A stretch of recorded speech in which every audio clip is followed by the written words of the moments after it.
I was standing at the airport check-in counter when the agent's face changed. That professional smile flattened into something careful, almost apologetic. "I'm sorry, ma'am. This ticket has been canceled." My stomach drops. "That's not possible. I booked it 3 weeks ago." She types, clicks, types again. It shows as canceled 2 hours ago. By the primary cardholder. The primary cardholder. My mother. I pull out my phone with shaking hands. There's already a text waiting. "Have fun walking home, loser. Maybe next time you'll think twice before embarrassing me in front of Richard." Richard, her boyfriend of 6 months. The man I'd politely but firmly rejected when he cornered me in the kitchen last weekend and suggested I keep him company while Mom was at her book club. The man who told my mother I'd tried to seduce him when I refused. I'm 23 years old. I clean houses for a living. I flew out here to Portland for a job interview, a real one, with benefits, with a salary that might let me afford my own place instead of sleeping on my mother's couch. I used the last of my savings for this trip, and she canceled my ticket home. The gate agent is still talking, something about standby and availability, but I'm not listening anymore. I'm doing math. The bus from Portland to Sacramento takes 14 hours and costs $85 I don't have. I have $32 in my checking account. My next cleaning job isn't until Thursday. I walk away from the counter before I start crying in public. I grew up knowing my mother didn't want me. Not in the dramatic, Lifetime movie way.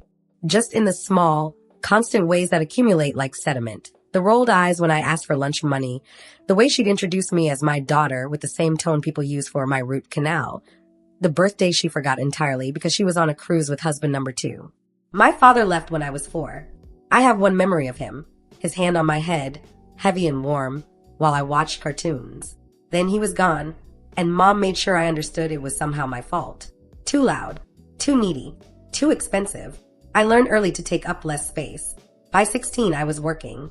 By 18, I'd moved in with Marcus, who seemed kind until he wasn't, who left me with a broken lease and a black eye when I told him I was pregnant. I lost the baby at 10 weeks. Sometimes I still wonder if that was my body's way of protecting a child from inheriting my life. I bounced between friends' couches and cheap motels for 2 years. I cleaned houses, offices, occasionally bars after closing. I was good at it. Thorough. Invisible. I learned that people with money don't really see the person scrubbing their toilets, which meant they talked freely around me about business deals, about secrets, about exactly how much they paid for things they'd never miss. I never stole. Not once. But I listened. Last year, my mother called for the first time in 18 months. She'd broken her ankle, she said. Needed help. No one else available. Could I come stay for just a few weeks? I should have said no. But some part of me, the part that was still 4 years old, watching my father leave, thought maybe this was my chance. Maybe if I was useful enough, patient enough, quiet enough, she'd finally see me as something other than a burden. So I went back. The few weeks turned into months. Her ankle healed, but I stayed. She let me sleep on the couch in exchange for cleaning, cooking, running errands. It wasn't kindness, it was convenience. But it was a roof, and I was saving every dollar I could. Then Richard moved in. He was different from her other boyfriends. Richer, smoother. He owned a car dealership and wore cologne that probably cost more than my monthly grocery budget. Mom looked at him the way people look at lottery tickets. He looked at me the way men look at things they think they can take. It started small. Comments about my body when Mom wasn't around. Standing too close. Accidentally walking in when I was changing clothes in the bathroom. I started sleeping in my jeans. Started keeping my keys in my pocket at all times. Then came the kitchen. Mom was out. Richard had been drinking, not sloppy drunk, but loose enough to say what he'd been thinking. He backed me against the counter, one hand on either side of me, and suggested we could have a special arrangement. Said I looked like I knew how to keep secrets. Said Mom would never believe me anyway if I told her. I ducked under his arm and left the house. Walked for 2 hours until I was sure he'd be asleep. When I came back, Mom was waiting. Richard had already told her his version. That I'd come onto him, that I'd offered sexual favors in exchange for money, that he'd gently rejected me, and I'd stormed out in humiliation. I tried to explain. She cut me off. "You're jealous," she said flatly. "You've always been jealous of anything good in my life. You're just like your father, selfish, ungrateful, and a liar." I stopped arguing. There was no point. She'd already chosen. I started looking for jobs out of state that same night. The Portland interview came through 2 weeks later. Administrative assistant, for a small environmental nonprofit. $38,000 a year, health insurance, 2 weeks vacation. It wasn't wealth, it was dignity. I used my tax return to buy the plane ticket. Told mom I was visiting a friend. She barely looked up from her phone. The interview went well. They said they'd let me know by Friday, but the director walked me out personally and mentioned they were hoping to have someone start by the first of the month. I let myself imagine it, a studio apartment, cheap furniture from Goodwill. A life that was mine. Then I got to the airport for my return flight and learned what my mother thought of that dream. I sit in the airport for 3 hours, trying to figure out what to do. I can't call her. Won't give her that satisfaction. I can't ask friends for money. The few I have are as broke as I am. I open rideshare apps, calculate costs, close them again. Even splitting it with other passengers, I'm looking at $400 minimum to get home. Money I don't have. Money I need for rent, I'll owe when I hopefully move. Finally, I do something I haven't done in 4 years. I call my old boss from the cleaning company. Lisa. She'd always been fair to me. Even helped me out with an advance once when my car broke down.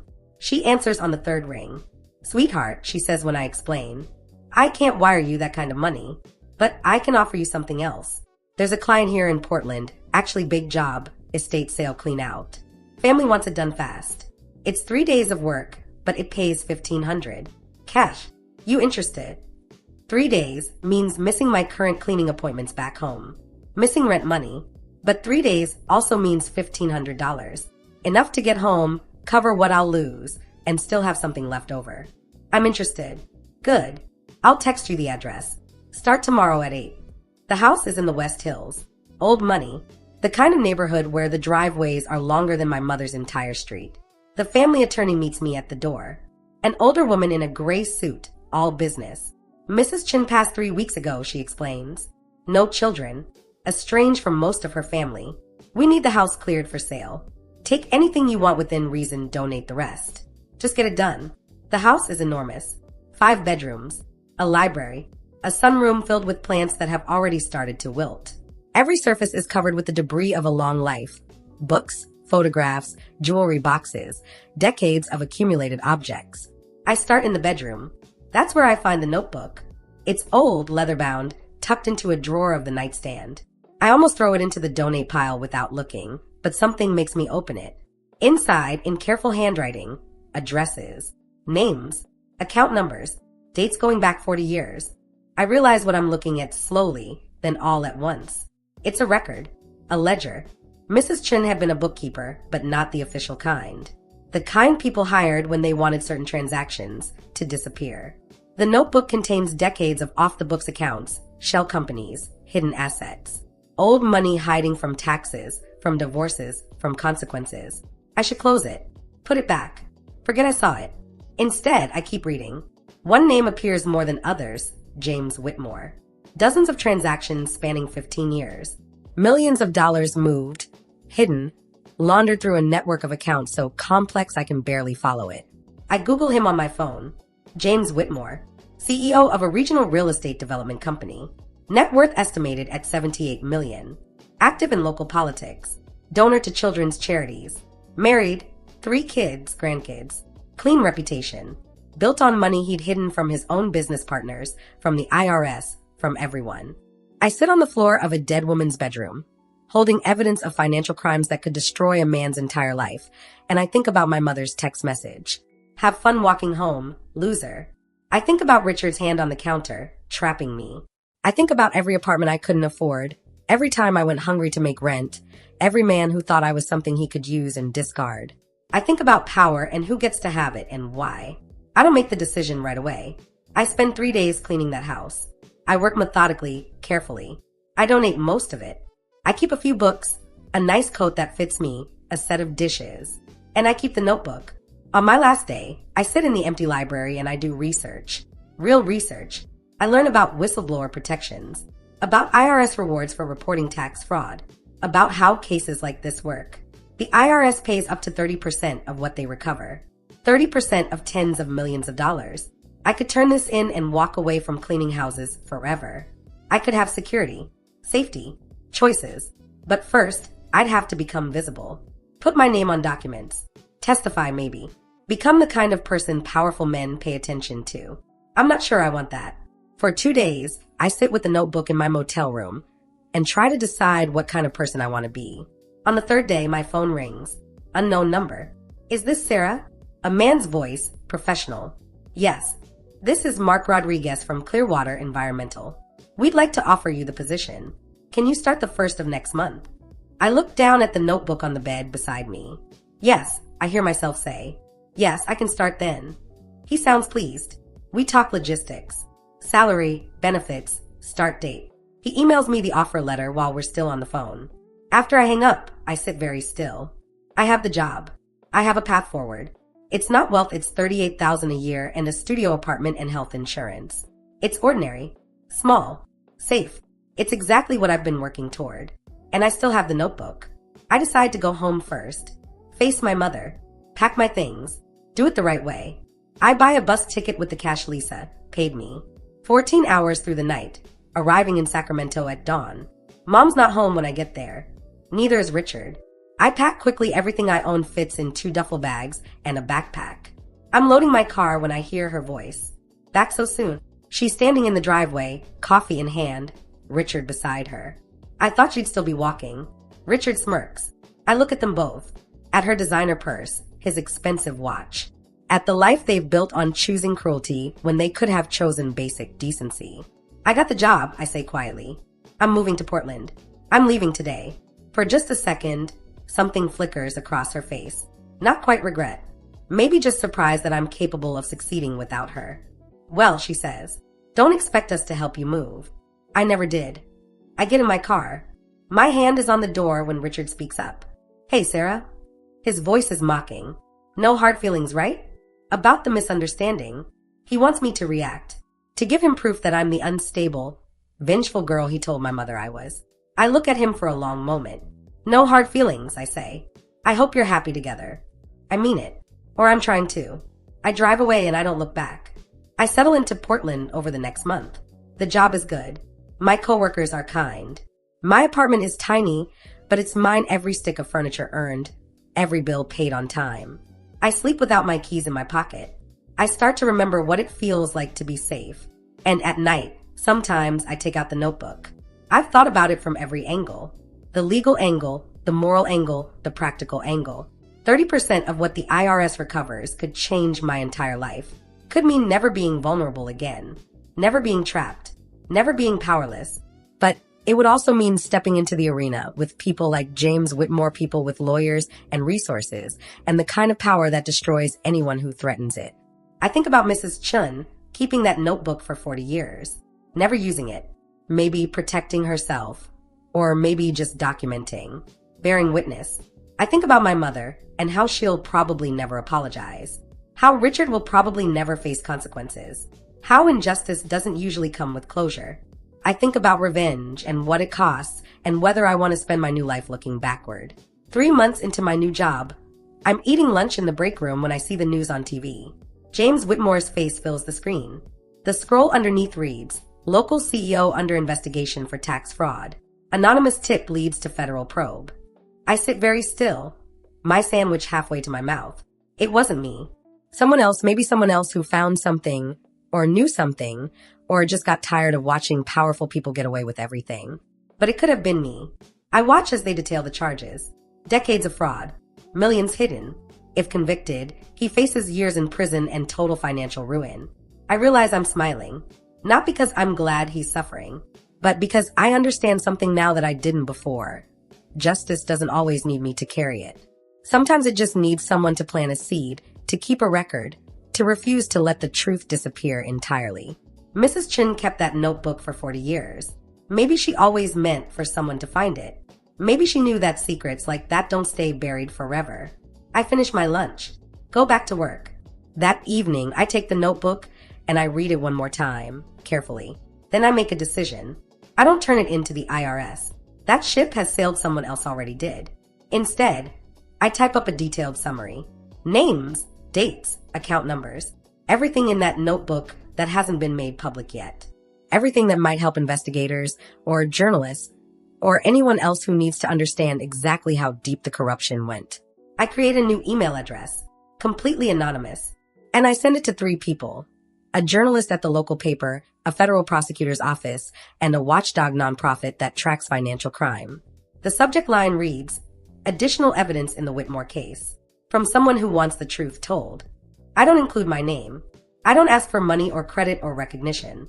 I just make sure the truth doesn't get buried. Then I delete the email account, pack the notebook in a box with a letter explaining where it came from, and mail it to the attorney handling Mrs. Chen's estate with a note suggesting she might want to turn it over to investigators. And then I let it go. Over the following weeks, I watched the case unfold in the news. More charges, more evidence. Whitmore's company files for bankruptcy. His wife files for divorce. His name gets removed from the children's hospital wing he funded. I don't feel triumphant. I don't feel much of anything except a quiet sense of completion. That's what revenge looks like for people like me, I think. Not destruction, just the refusal to help injustice stay hidden. Not cruelty, just the decision that some people don't deserve my silence. My mother never calls to congratulate me on the job. Richard never apologizes. They're still together, as far as I know, still living their small, mean lives. And I'm here, in a city where no one knows my history, in an apartment I pay for myself, doing work that matters to me, building something that can't be canceled with a single phone call. 6 months after I moved, I get a letter. It's from the IRS. Not a reward, check I never filed a claim, but a notification that a substantial recovery was made in the Whitmore case, and a thank you to the anonymous sources whose information contributed to the investigation. It's not signed. It's not personal, but I fold it carefully and put it in my desk drawer anyway. That night, I treat myself to dinner at a nice restaurant. Not expensive, I'm still careful with money. Probably always will be, but nice. The kind of place where they bring you bread in a basket and the server calls you ma'am without condescension. I order exactly what I want. I eat slowly. I don't check my phone. When the check comes, I pay it without anxiety, leave a generous tip, and walk home through my neighborhood as the sun sets. This is what I bought with my silence, with my endurance, with every year I spent being invisible. The knowledge that I can survive anything. That power doesn't require recognition. That revenge doesn't have to look like destruction. Sometimes revenge looks like living well. Sometimes it looks like knowing you could have destroyed someone and choosing not to because you're building something better. Sometimes it looks like a cancel plane ticket that forced you onto a path you would never have found otherwise, leading to a dead woman's notebook, leading to justice for crimes you never knew existed. My mother texted me, "Have fun walking home, loser," because she thought I had nothing. No resources, no options, no power. She was wrong. I never owned $78 million. That was never mine.